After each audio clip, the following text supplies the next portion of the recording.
Okay, Are we ready? sure. Slow reveal. That was a Good little shaky morning. hand. I haven't had enough coffee. I think I had shaky hands. Aren't you supposed to have shaky hands if you have too much coffee? That's only if coffee has a bad effect on you. Oh, Hello and welcome to the Sun Dragon Sideshow. the Dear Becky and Lizzy edition. Still Adventures of Liz and Rebecca. So Yeah. you know. I just had to show off. Well, I've got my storm shawl on, but it was cold enough this morning, especially in my house. I wore my COVID cardigan into work. I actually wore my COVID cardigan and my sweater coat in, but I thought I'd show you all my COVID cardigan again. It's been at home with Avi loving it for a very long time. Ta-da! Yay. It is the Carbeth cardigan. If you were looking up the pattern online, if you look up COVID cardigan, something else might come up, but it's not this. The pattern is the Carbeth cardigan by Kate Davies. And I used Noro Bachi, which is like Noro Ito, but it is chunky. And I used 4 skeins of it for this, and it's $45 a skein. And we have 1 skein left because it's been back ordered, and then we haven't ordered it for a while since it was back ordered. It could be back in stock with Noro, with Knitting Fever, but Or it could be discontinued. it could be. At this point, with my luck, it will be. But it's these wonderful neutrals. It's fantastic.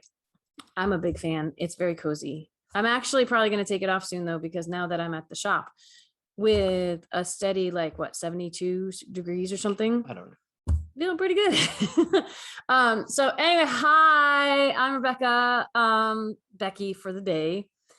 In sunny and not rainy, but chilly, Brevard, North Carolina. I'm Liz. I'm the minion there. And Yes. I have told Rebecca and Bernie, now I'm going to tell everybody else, I want it on record that you wore still shoes you on. still Oh, no. the cameras. Hang on. I wore shoes. Those are bright shoes. Yeah. Those are your moccasins. My right? moccasins. I wore shoes into the shop, not because I'm going on a walk or anything else. It's kind of chilly this morning, and I wore shoes, so it's on record. I'm wearing my Carbeth cardigan. I woke up. I have units working. I have 1 unit working upstairs that provides a little bit of heat. So upstairs was warm. I walked downstairs and went, ooh. Well, I only half realized how cold it was during the mouse incident, but and the storm shawl is on for a much more frightening reason. So for the bug juice. Yeah. I've had a morning. It's been a morning. Now everyone's gonna want to hear or be like, you can't say that and not tell the story. I will try to be brief. That is hard for me. You all know. Okay, so I heard a clatter in what I thought was the middle of the night, but when I turned on my light because I heard squeaking, was 5 a.m. When I heard the squeaking, I know what that is. That is, we do not have a squeaky toy in the house. We have a cat. We have toys in the house. They don't squeak. Squeaking. It was a real mouse. This is my 3rd mouse incident with Avi in the new house. And in the past, he's just been chasing them, and they hop and they run, and he chases them, and he's like, Mom, what do I do with this? And this time when I turned on the light, because it sounded like it was right over by the bed, I turn on the light and I look over, and he's by the door, but he's in my room, and it's in his mouth. Little mouse. Just kind of like, might be dead. I don't know. But I'm like, oh, I had this whole, you've got a mouse, like before I turned the light on, you've got a mouse. Maybe I'll just let you do what cats do and take care of it. And yay. I don't know. I mean, I feel bad for the mouse because that's just how I am. I feel bad for the bug, but Note to everybody out there. She lives in the middle of the woods. Yeah, so there's mice. Yeah. My cat half the time has been hiding in the bathroom between the toilet and the shower because I think the mice run around behind the shower walls, and he needs to keep an eye on them. And then he gets mad when I come in and use the bathroom. But so he's there with a mouse, and I'm like, oh gosh, okay, well, if you kill the mouse and then don't bring it to me as a prize, it will be a dead mouse in the house and it will stink up the house. So let me go deal with this. So I hop out of bed. I'm just in my little night dress from Soma, you know, modestly covered, but not wearing much. And he decides when I come up to him, he's like, here's my prize, but no, you can't take it from me. He runs into the other room where I heard the clatter originally. And I go in there and he is still in his mouth, you know, and he lets me like put my hand on him. Usually he's just like, he would attack me, but there he was occupied. He couldn't bite me. He had something in his mouth. And I'm about to try to get the mouse from him. And he's like, fooled you. And he runs down the stairs. I'm like, now he's downstairs. And I mildly registered it was colder downstairs, but I was a little focused on this whole mouse thing. And it's still in his mouth right next to the kitchen. I found a Ziploc bag. He let me actually get the mouse out of his mouth, which again, for him is weird. For me to manhandle him like this and him to just be like, okay, mom. I was like, it might have been like, here's your prize. It might have been like, you gonna help? Cool. And it dropped on the floor and it was kind of moving a little bit, but didn't run away. I think it was fairly badly damaged. The other ones like tried to run away. Got it in the Ziploc bag and he's looking at me like, what you gonna do? What you gonna do? And I was like, oh, he's gonna escape and run outside if I try. I got outside. I went outside. I think I turned the outside porch light on, which doesn't do much. It's like a bug light, you know, it's yellow and it's just there to not be pitch black. But and I ran across the driveway bare feet. All I've got is the little night dress on. So I didn't want to just fling it out the door because then it will run right back in. And it might have run right back in, but I do think it was moving in this bag, but not much. So, you know, I do feel bad for the mouse. I don't feel bad for the walls of my house that won't get chewed, but I kind of shook it out in the little island across the way. And then I came back in and tried to get all leaves off my bare feet. I think I picked up a rock along the way and had to shake it loose, but you know, you, we were opposites. You wore shoes in. And last night I was running around my driveway in bare feet with no light to see what I was stepping on. I survived. And then I came back in and he's looking at me like, my cat's looking at me like, where'd he go? What are we doing? Where'd he go? So I gave him some treats and I went back to bed because I still had an hour or so of sleep, hopefully ahead of me. And then jumping forward to the bug juice, my morning meditation coffee. Who knows if this happened while the film was rolling and like, I never saw it. So I filmed, there was all this extra stuff I had to do of knitting and trying to photo edit colors. And it was occupying all of my attention and taking forever. And I'm like, okay, I need to heat up my coffee again so I can drink it and take it with me because I need to get into the shop. And I'm walking down the hallway and it's stone cold coffee at this time, but I'm like, let me take a couple sips to like get me to the kitchen so I can heat it up. And my second sip, there's texture. Not like, a good thing. Like it's not just sip my coffee, it's whoop. And I went, oh God, I instantly spit it back out in the cup. And I look down, I don't see anything because it didn't float.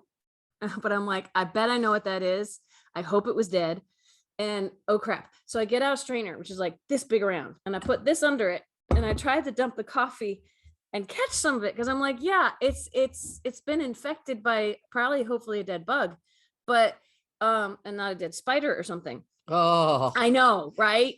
I'm like, at least it didn't move in my mouth. It just went whoop and and half of it spilled, but I did see a very intact dead like fly. And I was like, that's gross. I don't want to waste coffee. So I put it in a microwavable mug and I topped it off with fresh coffee. And I said, if I leave it in the microwave long enough, it will bake out all the bad stuff, right? sure. I'm just going to tell myself that because I don't want to waste coffee. So bug juice. And I'm going to, I've strained it. So at this point, I don't think there's more bugs in it. And I really need the caffeine because y'all saw or heard about what happened when I did not have coffee on Monday. When I skipped my coffee because I left it at home. By Tuesday, I had a headache growing right back here that turned into a migraine later in the day. So I am acknowledging here, hi, my name is Rebecca and I'm addicted to caffeine. So With or without bugs. I'm gonna drink my bug juice. it has flavor. It's been marinated. See, I'd be like, I'm done.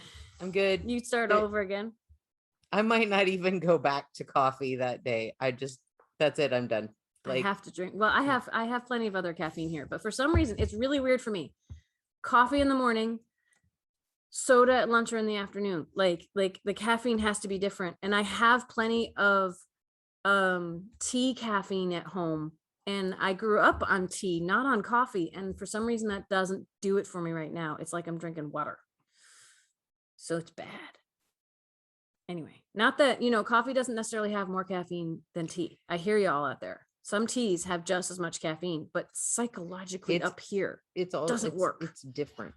Yeah. So, like, but the caffeine's a little psychologically, different. it might be totally, she's saying it's not, but I think it's psychological and I just have to do what I have to do. Well, what I find funny just thinking about this now is caffeine is a natural pesticide in coffee and tea.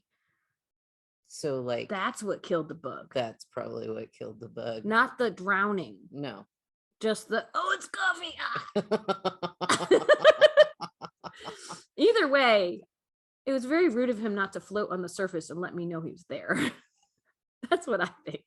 I can still feel it. And so this is weird, but I need my caffeine. So, by the way, isn't this supposed to be a Dear Becky and Lizzy day? It is supposed to be a Dear Becky and Lizzy day. Let's talk about knitting and crocheting. Let's get back to things like my yummy COVID cardigan that I'm almost starting to sweat in. We have one question that came in. I put it on my lightweight. Yeah, let's talk about what you're wearing. Didn't you come in your tassel-y, in my tassel-y scrappy warmer shawl? Yes, warmer shawl. And then I took it off because I was inside. No texture. And it's kind of a heavier weight, even though it has little tiny thin mohair, it's still a heavier weight shawl. Mm-hmm. And then I was like, Mohair's I'm gonna go step outside for a little bit, so I'm gonna throw on a lightweight. It was like so much warmer here in town with the sun than it was at my house when I left. I was a little worried that I would like my winter coat, my honest to goodness winter coat needs to be washed right now, and hopefully will survive being washed. So I was like, what am I gonna do? It's cold outside. So layers of knitting, yay. What do we have a question that came in right after we filmed last week. So I only vaguely remember, and if I'm totally being honest, I only remember who sent it, which we also keep anonymous anyway. So what was the question, Liz? What? Why? Dear Becky and Lizzy, I found a pattern for a throw. In a simple but interesting pattern for my Feederbrook Farms entropy. But unfortunately, it calls for super bulky weight and a size 13 or 15 needle. Is there a way to convert the pattern so I can use Feederbrook Farms? Which brings me to another question. Oh, of course, yes. If a pattern calls for a size 9 needle and I want to use a 6 or 7 needle, will I need more or less yardage? Sincerely yours, Pattern Puzzled Pal. Okay, so we can speak from relative experience, but our answers are not what everyone else would give. And sometimes it's hard to predict. Like we can say, well, it should be this, and then it won't work. Because I've had the whole, like when I'm teaching people to long tail cast on, I'm like, okay, if you measure this way and you put your tail yarn over this finger, it should work. And there's been times when it hasn't worked. It's not guaranteed. I like to work backwards through this. That's fine. Which I means, tend to blow everything up, so yeah, like make it bigger and go on a bigger needle. So it's when you blow up your papillons, right? Yeah, like it takes more yarn because you're on a bigger needle. I think there's a couple things. So the end of that was the question about something written for a 9 and you do it on a 6 or a 7, and will it take more or less yardage. Right? Depends. I feel like there's a nuanced answer to this, maybe, because she's talking about making a throw, and there's added questions we would need to ask to get to the right answer, because if you just take the same exact pattern and you do it on a smaller needle, you either will use the same amount of yarn or maybe less, but it's gonna come out smaller. So if you wanted the same size, like this is where my brain is going. And if Yeah. your brain goes a different way, No, my share. brain's Yeah. going there because it's like if the Papillon was written to be this size on a 9 needle and you did yours on a 4, or even the one you did on a 5, if we retro engineer what Liz does, it takes less yarn, but it comes out appreciably small. Yes. And so like if person writing this email, if you take this, if you just replicate the pattern but do it on smaller needles, and supposedly smaller yarn is kind of what we're talking about here, but even if it was the same yarn and you do it on smaller needles, stitches will be tighter, they might look better on a smaller yarn, but because the stitches are tighter, and usually it's your tool determines your tool and your tension, so your needles and how hard you're pulling on the yarn determine the size of your stitch. And I always tell people, do not try to change your tension, because that's hard to maintain over like an entire throw. Yeah. Like if you're like, I will make the stitches looser or tighter just by yanking on it or letting go, you'll forget at some point and you'll settle into whatever you're doing. And it just control your stitch size with your tool.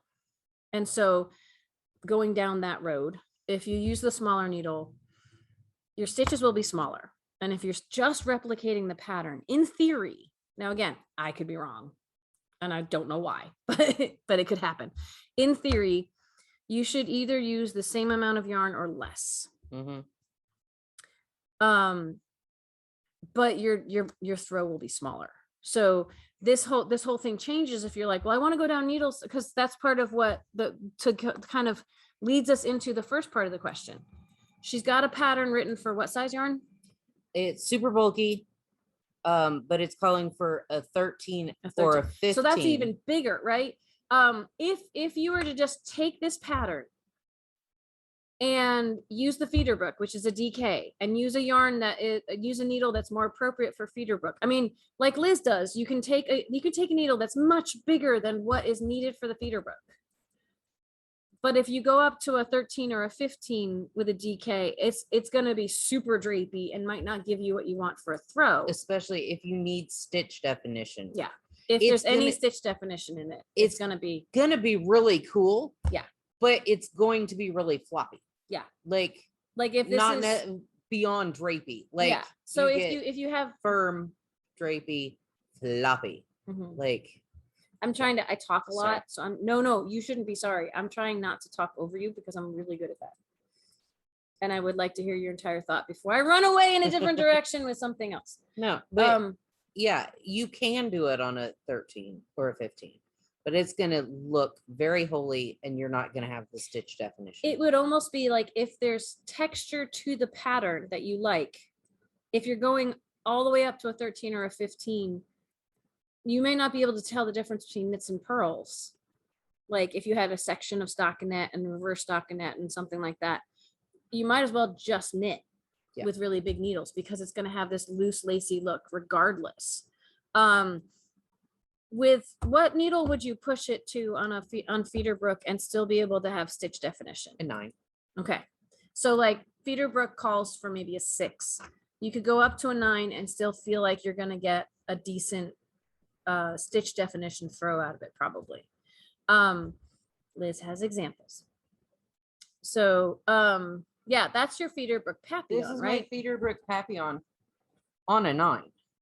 You could probably push it up a little bit further, but see, you can't see through that, and it still is nice and squishy. Yeah. And I mean, it's a little looser than if you used a 6. We're in the drapey category. Yes, we're in the drapey, but not the extra floppy. You could probably push it to a 10, but I wouldn't go much bigger than that. But still doing that, the pattern, if you just take the pattern written for the 13s and 15s and do it with feeder brook on a 9, it will be smaller.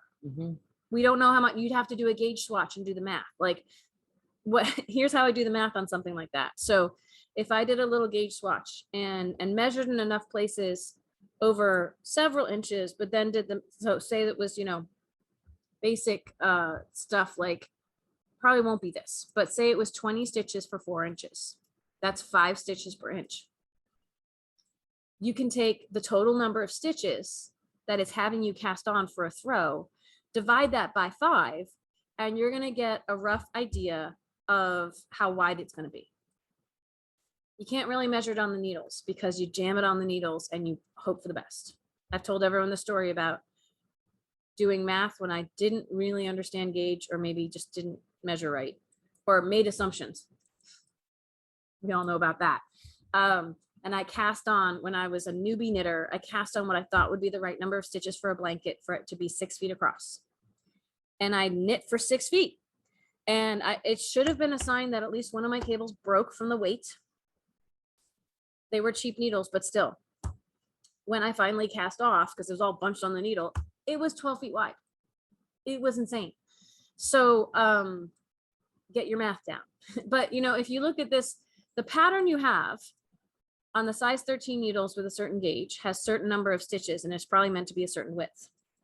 And if you do the math with your swatch on a size 9, with how many stitches per inch roughly you're getting, you'll find out how much smaller it's going to get. And then you have the decision of, do you want to add on, like if the pattern's written for a certain repeat of stitches, do you want to add on multiples of that repeat to make it wide enough for the original pattern and just keep going? That is definitely going to need more yarn. Yeah. And potentially a lot more. And it's really hard to know how much more. So that's one possible attack at this. If you want to use Feederbrook because you love Feederbrook and the pattern's written differently, you can scale your needles down and just make the pattern. But it could come out to be like it covers only half of you when you wanted it to cover the entire of you. You could use the math to figure out how to expand the pattern. Not everyone wants to tackle expand, like changing a pattern or adding on to a pattern, but it's possible. There is another option. I can think of at least one more. What's another option? Another option that you can double Feederbrook, although it's going to get expensive. But what would look really cool is if you held another DK, like a superwash solid, and you could marl. Yes, marling would be cool. And it would take you up to the needle size, you know, unless you're planning on, you don't want the needle size 13 or 15, but it would work for a 13 or 15 a whole lot better. I think, yes, I'm trying to let you finish your thought because I was like, ooh. So yes, the other thing is doubling the yarn. Like doubling a DK takes you to kind of a bulk, like a heavy bulky, yeah. But that could still work for a super bulky needle, right? What I was going to add to that, which I think is already implied in that, if you hold Feederbrook double, you may not get the same effect you want. Even with the same color. Like again, she said it's gonna, I mean, you need twice the amount of yarn. That adds up. If cost is no option, awesome, we will sell it to you. So but yeah, holding, like, I wouldn't necessarily hold 2 Feederbrooks together because then you're going to get blendy. See, that's what I was saying is like these 2 yarns, if you hold them together, you might not get the fade you're going for because they fade at different rates or in different places. Even if you tried to match up what was happening where, the fractal spinning you talk about means it's not always going to work. And you might end up with something that just looks like so marled that it just looks all over busy and you lose the color change effect you want of Feederbrook. I really like the idea though of holding it with a solid, because then you're still going to have the color changing and you're going to have but you're going to have a strand of solid. You're still going to see the color change effect. If you pick a real neutral, it will look marled, but you'll still get the color changing effect, and you can make the squishy thick blanket that this pattern is probably calling for.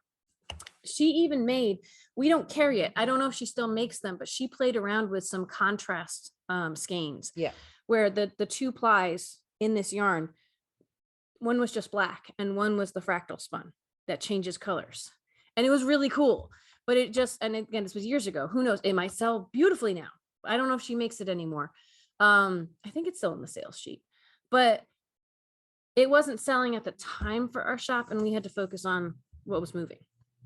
But the idea of that, of a contrast, of a single strand that doesn't change and one that does, is really popular. or we've seen it like Encore, Well, which is a and basic, but Encore does the same thing. They have some colors that. if you it will also blend multiple colors together, because then you could, if you did a whole blanket out of one colorway of Feederbrook, you're going to have multiple stripes, and they're going to be in different areas, stripes, fades, whatever. But if you were going to run through several different colors, it will blend all of that harmoniously together, Like this is not the same thing, but it kind of helps people see it maybe. Of this sweater, which I've shown off to y'all before, is one strand of a fingering weight yarn that's just white. You probably can't even see. Here's the mohair, color changing mohair, and white. And you see the white, like the marling effect here.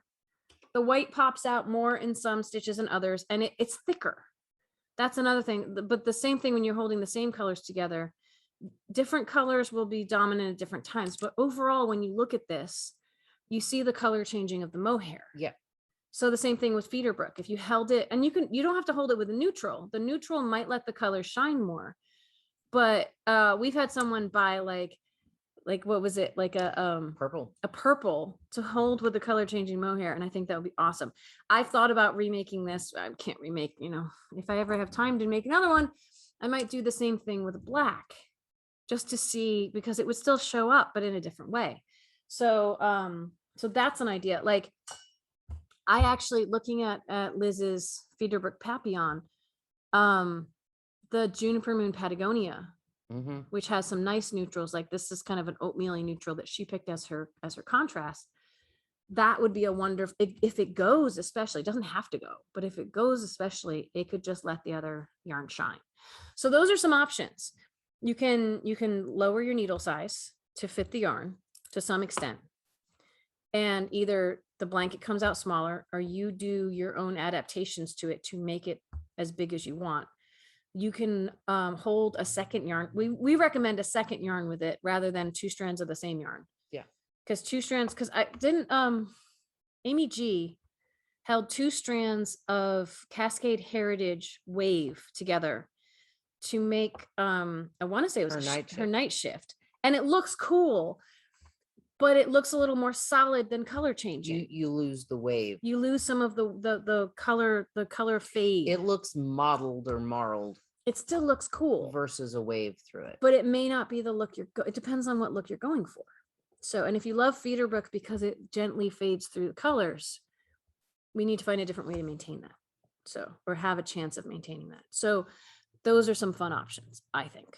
So, okay. Did we answer all parts of her question? We did. We talked in the first half. We talked about the second half of her question about the pattern calling for a size 9 and wanting to use a 6 or a 7, and then and more or less yardage, and then the pattern calls for a 13 or a 15. If you're going to double it, I'd go for a 13 needle instead of the 15 needle. Because the 2 DKs, or especially with the Patagonia, it's a light DK. It's even thinner than the Feederbrook. It will fluff pretty. It will fluff, but you might lose some stitch definition going all the way to a 15. Yeah, I would split the difference, kind of thing. Yeah. Absolutely, yeah, because it's 2 worsted weights kind of get you to a light super bulky or more of a super bulky.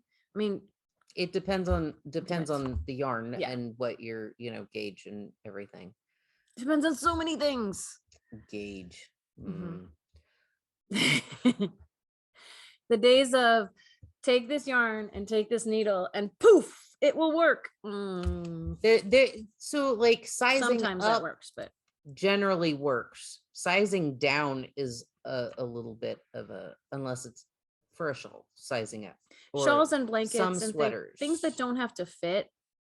I see posts on Knit and Chat all the time that are like, hey, I found this great sock pattern, but I want to use this other yarn that's really thick. And it's like, usually the people who are answering say, find a different pattern. If you don't have a yarn that's really close to the pattern, if it needs to fit, you may just want to find a similar pattern in the right weight. Yeah. So, because that can go askew. It's not just like, well, I'll just take the same needles and I'll make it work. it depends. Like the ranunculus is one of those weird, crazy exceptions to the rule. But if you have a sweater pattern that calls for a DK or a worsted weight yarn, in theory, more often than not, it will work with a fingering or a lighter yarn. You'll just get a very light drapey open work sweater. It works better that way than it, but changing yarn weights down and needle sizes, you're going to wind up with smaller. Finding this like perfect pattern for a fingering weight yarn and wanting to use DK or heavier on it, you start to get into, I don't know. I mean, do that. It gets bigger, a lot bigger. I'm talking about things that need to fit. It gets bigger, a lot bigger. So if you need it to fit, you may not be happy. Anyway, if you like roomy sweaters, it's fantastic. If you like lots of what we call positive ease, positive, woo, it's fine. All right. So, woo. Lots of woo. I have very technical terms here, I have to report that the gray makers boards are officially sold out. That happened last night. We're down to about 3 of the craft, aka gingerbread brown ones. But remember, they're the product of the week. So with the code with spaces, product of the week, you can say 15%. We've decided it's too complicated to allow people to pre-order in the online shop for right now. If we could change on that, but right now, just call us. Yeah, if it says out of stock, you're not going to be able to purchase online, but just call us. Absolutely. We are here Tuesday, or email us. But if you email us, there's a good chance that we'll need a form of payment if we don't have it from you already. We're here Tuesday through Saturday, 10 to 5, to answer the phone. By a form of payment, what I mean is, even if you've bought something with us online, that's fantastic. We don't have a stored form of payment for you. If you've called the shop during the pandemic and we've taken your credit card down over the phone, we have our super secret safe system where we've kept those numbers. So we might have a card on file for you, but please don't assume. Like if you email us, we may need you to follow up with a call, with a form of payment.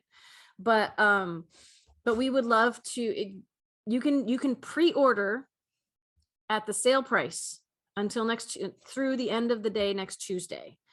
But as we said yesterday, we just don't know when they're going to have these back in. They were like amazed and awestruck that they ran out. I'm not amazed and awestruck because they're awesome. Of course they ran out. And it all depends on how fast they can get them back in. They have said October. But as I mentioned yesterday, I don't know if that means the beginning of October or the very wee hours of the last day of October. Or longer. Or October will come and go. We don't know. But if you prepay for them right now, they're $39.95 regular price. And it's 33 something because did you see it on the 2 receipts with the 15% off? Apparently it is 33 something. Isn't that fantastic? And it's the safety and security of knowing when they come in, one is definitely yours. Once we hit next Wednesday, once we switch products, if you say, I do really want one of those and I want to secure one before, I don't want to wait for them to come in and take my chances.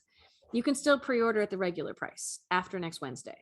And by next Wednesday, I mean the 29th, I think, because the 30th is the last day of the month. And I think that's a Thursday. Backwards math. So you can pre-order at the 15% off price. Isn't that lovely? But you got to do it by the end of the day, Tuesday. And you got to do it by contacting us, email or call.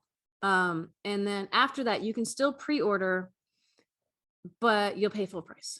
But it's still awesome because then you're guaranteed as soon as we can get them in, we will. We really don't know how long it's going to take. So if you have a lot of patience and you want to snag one, call us. Or email, but call, So that's the fun part about that. And thank you to the people who have dwindled our supply because you're getting an awesome product, I think. The other thing we wanted to chat with y'all about before we go today, I'm trying to think if I don't think there's anything else pressing on our projects that can't wait until next Tuesday. I keep making mistakes. What? I know. Is it because we're filming and I'm distracting you and you're thinking and multitasking and we're getting old? Yes. I don't know. Yes. I don't know. Okay, two things. Last I checked, we have 591 subscribers. We've told you all if we get to 600, we will give you a sale just for YouTube. And so we'll see. Could it be that when we come on the air Tuesday, we have a big announcement to make? That would be so fun. So if you're watching and you're not subscribed, please consider subscribing to help yourself and everyone else out to an online sale. I asked Bernie if he was subscribed and he said no. Are you going to force him to subscribe this weekend? I'm probably going to force him to subscribe. We might be to 592. If you all get your significant others to subscribe, don't go to the lengths of making a false account and subscribing. Let's keep this genuine. But if we get to 600, we will have a sale. And we haven't decided yet if it's going to be the same, like the same levels as last time, or maybe a little more. Probably the same levels, but we'll see. But in the vein of a sale, we try to have 1 or 2 sales every month for the shop anyway. So this is going to be, we're announcing here today, this weekend. You guys get the first heads up. You get the heads up. So if you want to snag something this weekend, again, if there's still craft things available on Saturday, makers boards, my brain, coffee, still drinking my coffee. If there's still a couple craft boards on Saturday and you want to scoop one up at the new sale price only for this weekend, take your chances. You have the heads up. I'm going to set it to be active Saturday, Sunday, and Monday. There will be a 25% off sale because we haven't had one yet this month. And let's see, we have a reason. We like to have a reason. It's because you were looking at the stats and the days, and like I look at numbers every morning to write the little post-it note for the evening for Rebecca. She says she doesn't like math, but she's don't. more obsessed with these numbers than I am. She does it to make me happy. But And- she's more obsessed. Than I am. But as I'm scrolling through numbers, I on 2018, I found our move day. 2019. Sorry. 2018's for a different reason. Anyway, we're keeping track of 2018 in September for a totally different reason, but 2019 is when we moved. 2019, I found the day and I was like, there were only 2 sales. Oh, and it was a Sunday. And that was the day that we moved over here or started moving over here. And the reason we had 2 sales is one of our knitters just found out she was going to be an aunt. No. Okay. And she had to make a baby blanket. And we told her it was going to cost her more than $200. We said the register's not open today because we're moving. And we were like, half the yarn was in piles on the floor or like something. And she's like, but I really need this. And we said the only way we'll open the register is if it's a big sale. Over 200. If it's worth our time to open the register. And she made it worth our time. And the other sale was somebody going, oh, the register's open. And they snuck in. But that was what, like a couple days ago? Yeah, that was yesterday. And that person, here's the ironic thing. That person who we haven't seen in a while was our last shopper of the day this year, yesterday. So like cosmic forces, long story long. We're celebrating our 2nd anniversary of moving over to the space. It happened this week or this stretch. We closed on Sunday to start moving and we didn't open again until what, Friday morning. And I don't even know how we accomplished that. Like all of this, I mean, we've gotten a little more yarn since then, but like all of this was in massive piles all the way down the middle of the shop. And it took us days. And part of the reason it took us days is we kept having people stop by saying, how's it going? I just want when you're going to open. I just want to look. And it was like, my inside voice was like, shut up and go away. We have so much work to do. My outside voice and most of the rest of me was really happy to see them and that they were interested. But I was just like, oh my gosh, if you keep coming by to see how we're doing, we're never going to get done. And look at this loveliness we have now. There's a picture of me laying dead in a pile of yarn. There was. If you want to see that, come to Knit Night because it's her background screen when she has to turn off her camera.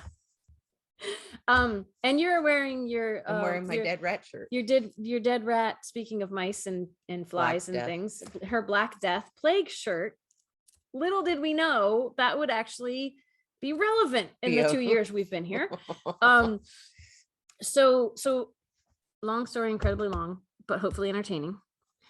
We're celebrating our second anniversary. We've been in this spot for 2 years, which is just crazy to think about. So on that note, because we came from a little small space that was like 1/3 the size of this. Like what you see here. Yeah, like what you see here is the size of our old shop, basically. I mean, the walls were jammed, like picture walls on either side of the camera filled with yarn. And people would say, oh, it's so cozy in here. No, it was claustrophobic. And if you come visit us, like if you're doing a pilgrimage from far away because you've watched the show and you're like, we have to go to the shop, it's amazing. It's the shop that's now known as Wolf Brew, right across the plaza from us. You can go in and look around and be like, this is cute. And then imagine there was like at least a foot less of space because they have shelves set up for beer and we had cubbies set up for yarn. So there was less space in the shop. And their shelf, like there's nothing on top of their shelves, between the top of the shelves and the ceiling. We went to the ceiling. And we went to the ceiling. So you can be like, oh, you can experience what we experience every time we go in there, which is not often, but nice owners there, to get beer, wine, local stuff, really cool things. Anyway, so we're gonna have a sale. No, shoot. Saturday, Sunday, and Monday. I might edit that out because then it won't be confusing. I'm thinking weekend, and for us, weekend, even though we work, is Saturday, Sunday, and Monday.